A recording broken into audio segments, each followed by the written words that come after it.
Miren, el diseño del gobierno de Estados Unidos no es que haya salido de un plan maestro perfecto, para nada. En realidad fue una serie de soluciones improvisadas a problemas muy reales. Para entender de verdad la Constitución, hay que verla como lo que es, un manual de instrucciones que se fue reescribiendo sobre la marcha para poder construir una nación. Todo, absolutamente todo, arrancó con esta frase que seguro hemos oído 1000 veces. No hay impuestos sin representación. ¡Boom! Esa fue la chispa que encendió la revolución contra el gigantesco imperio británico. Pero como suele pasar, ¿no? Ganar la guerra, esa fue la parte fácil. El verdadero desafío vino justo después. Y ahí es donde surgió la pregunta del millón. Ganaron la revolución, sí, qué hazaña. Pero, ¿podrían de verdad construir una nación desde cero? Esta pregunta es clave, porque es el inicio de una larga historia de prueba y error. A ver, para entenderlo todo hay que empezar por el principio. El problema original era la tiranía. El control de la corona británica ya era asfixiante y para las colonias la única salida que veían era cortar por lo sano, romper los lazos por completo.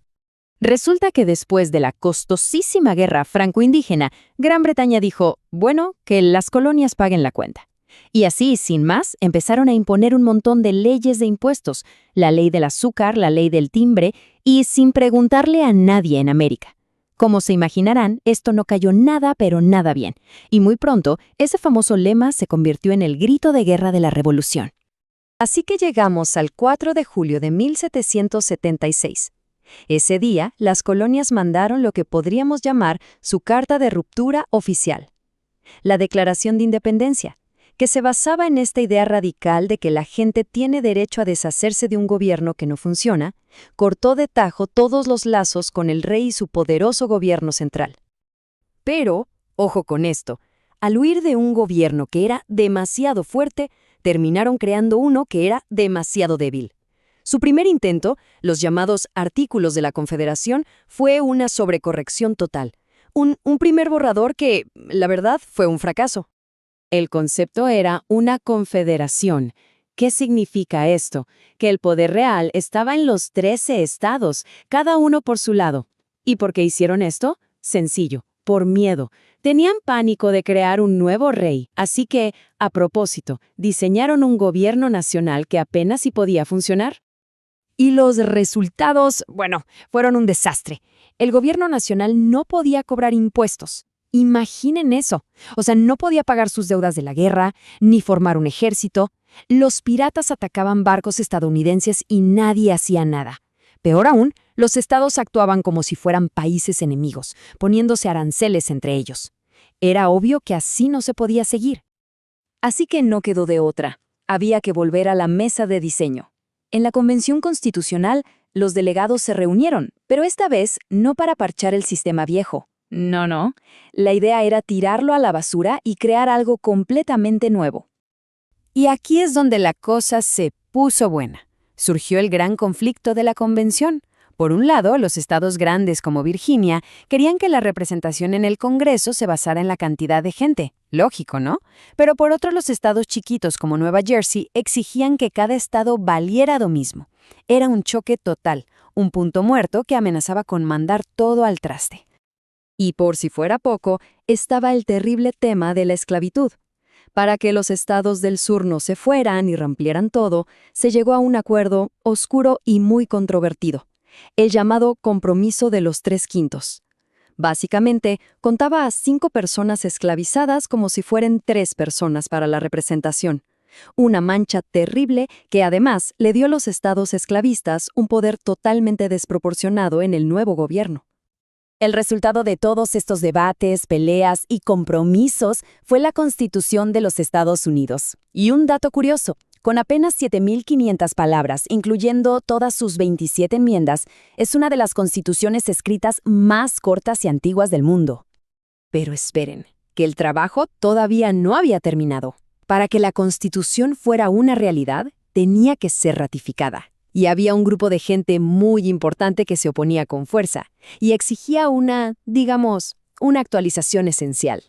Este grupo, que conocemos como los antifederalistas, tenía un miedo muy concreto, que simplemente hubieran cambiado una tiranía por otra.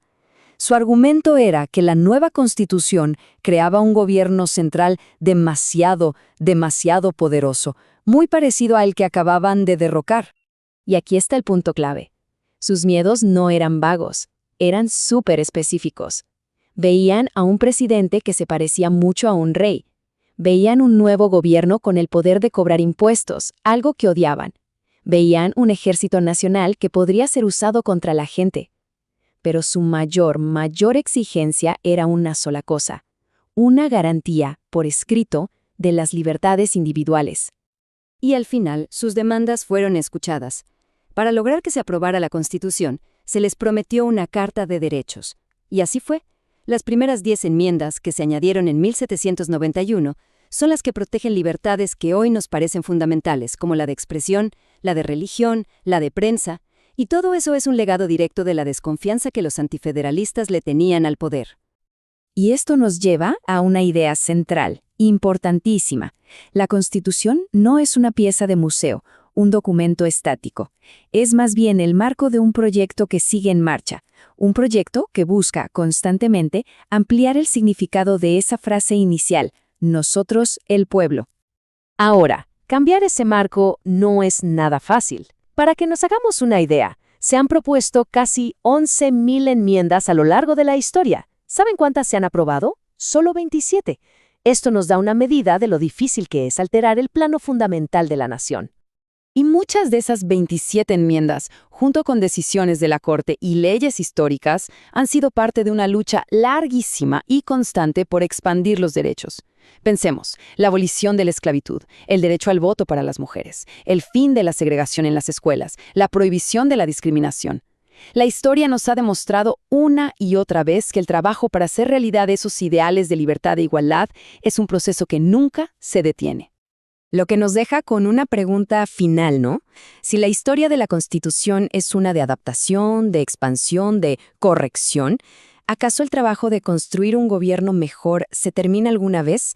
Esa es una pregunta que conecta directamente todo este pasado con nuestro presente y nos deja pensando en el papel que cada generación juega en esta historia que claramente aún se está escribiendo.